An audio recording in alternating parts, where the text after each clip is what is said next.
Oh, Potter's Journal. What's going on in the studio today?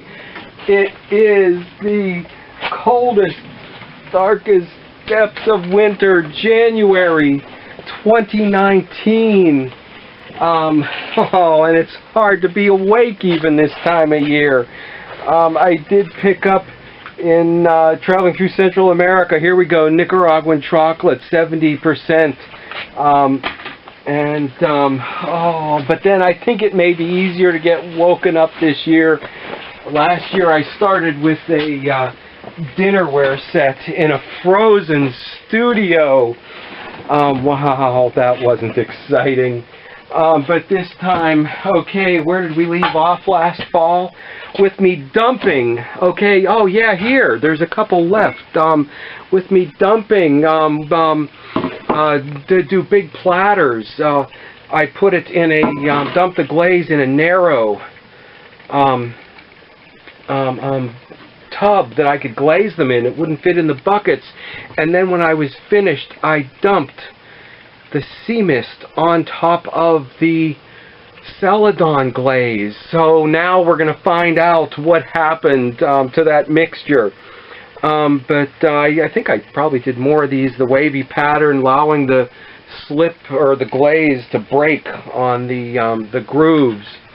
And these chip and dip plates. Okay, we need more of these for, Steelers Sundays and Mondays and whatever other days. Okay. And, yeah. Whoa! It's right on top. And, I didn't expect that. It looks very much like the Celadon. Wow. Okay, there's little bits of maybe hints of the blue breaking. Wow, okay. That I wasn't expecting. Okay, yeah, this is Standard Ceramics sea mist. I think about a quarter of a bucket dumped on top of, and I couldn't separate them, on a half a bucket of what I call a Celadon. They're ivy with a quarter of clear dumped in that. So good. Okay, and yeah, here's the bunt pans. Once again, just with a single glaze, with the texture or the wavy thing carved in there, allowing it to break. This is also leading up to something. My 101 jug series.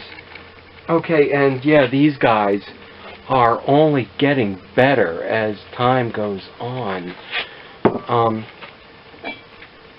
Okay, yeah, and my bluey, I'm glad. Another accident glaze, my bluey, found in an old shed a couple of years ago.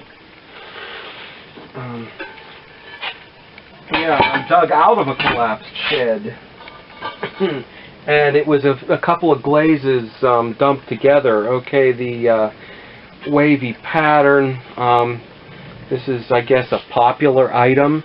And not maybe a high art item. So I'm making it easy and dipping it in, okay, like the two over here. The wavy edge doesn't, I couldn't get the grooves carved in it like I did in these last year.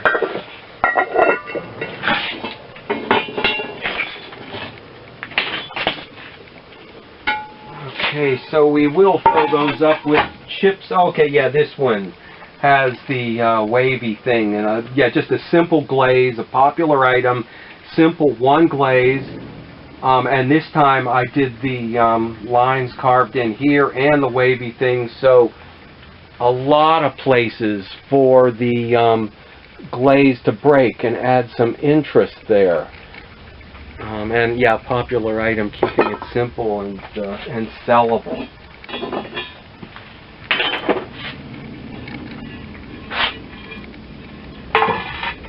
And okay, so the question is already answered on the, oh wow, these guys just, yeah, one after the other. Okay, my 101 jug series, so there will be face mugs, and I actually did do a few last year, and I think, yeah, I shared that too. Okay, so the eyelashes, I have started to develop a technique for doing the faces. That part I haven't shared, meaning the way I apply the glazes. So that's something that, yeah, I'll try to share this winter as well. Okay, and then my niece, my pottery apprentice, should be back in the studio again. I'm told that, the handles should be placed somewhere certain, so this time it is placed opposite the face, so that we can show it off directly. And this is the way. Okay, this is that glaze dumped in the other glaze. This is the big mistake. And yeah, technically, or yeah, I'm gonna say, is it? Wait a minute. Yeah, I can't tell anymore. And whoa, how did that happen? I stuck a bisqueware piece in and didn't glaze it. You know, it might be nice without the glaze on the outside. If I had glaze on the inside now, it may be hard to get the glaze to adhere. How did that happen? Okay, let's see if I can even determine which one is the mistake. Which one is the sea mist dumped on top of my Celadon? Oh, okay, I remember. It had a bent, funny handle. This is it. And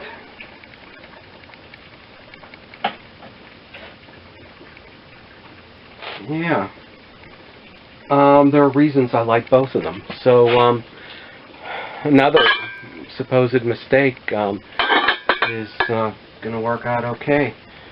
I will have to mix up the sea mist. I do like this one commercial. Oh, okay, and here we go. This is it over the white slip on a garlic jar. And where's the lid? I forgot to put the lid in. So it works out good over the slip. I think I need to apply the white slip a little heavier. So I got, wow, one piece in unglazed, and another one where I forgot the lid, and there was plenty of room to put it. Okay, so this year, hopefully I'll be able to wake up. We've got high percentage in the chocolate.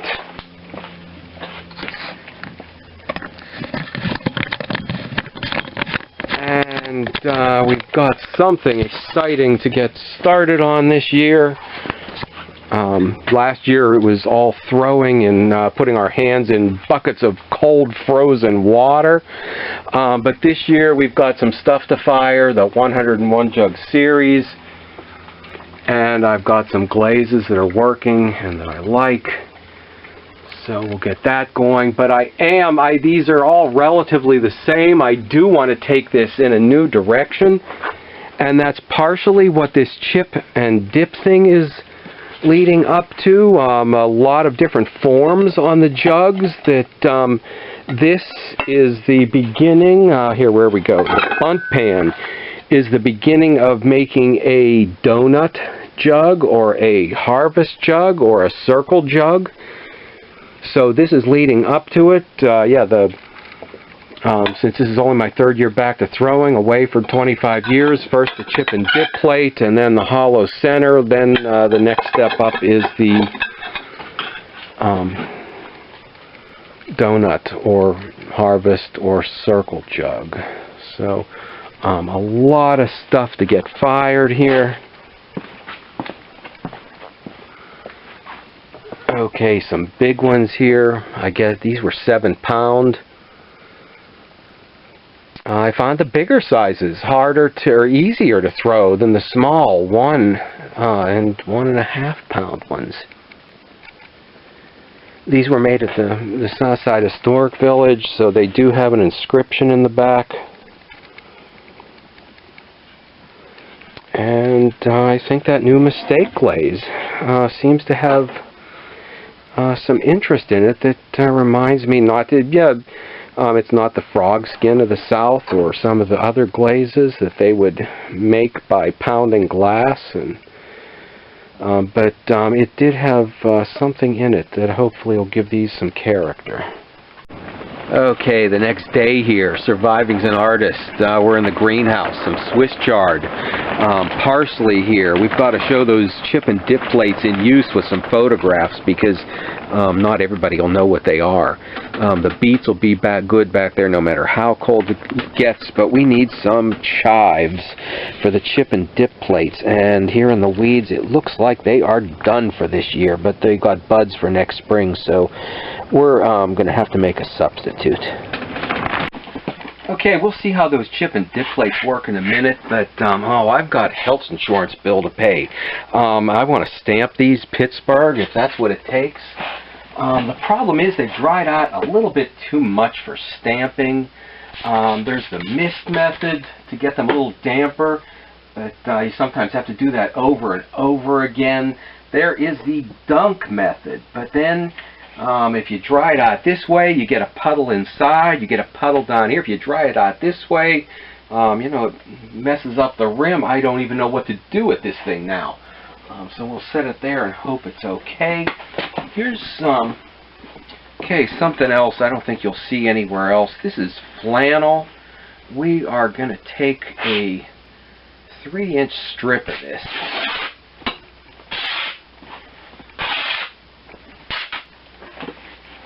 Okay, and we are going to get it soaking wet, and then wring it out till it's just past drip, and we are then going to make firm contact with the pot. And not only for stamping, but if you know, it's a little bit too dry to put handles on.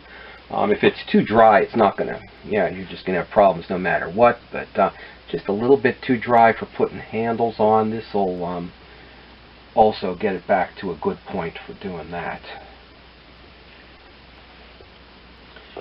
Okay, and tomorrow I hope to actually make some chip and dip plates. The only reason we got a firing done so fast this year is because I had a few things made last fall that I never got fired.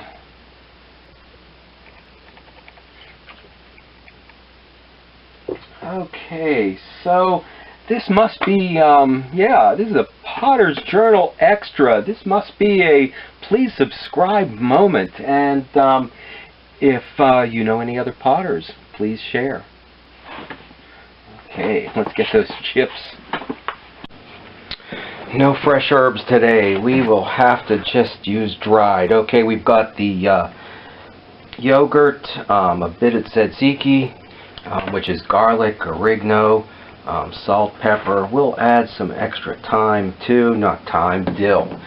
A bit of good Greek olive oil, maybe 3/4 of a tablespoon, and if you buy a 3-gallon, a little bit of vinegar. If you buy a 3-liter jug, it is cheaper than people pay for the little things. So that's how you could do it as a starving artist. And give that a stir. Okay. When Pittsburgh gets game crazed mad, they probably wouldn't notice if I put fine grog in there. Why am I doing this? I'm going to be taking stills. I've completely covered up my product, but we are going for a target audience.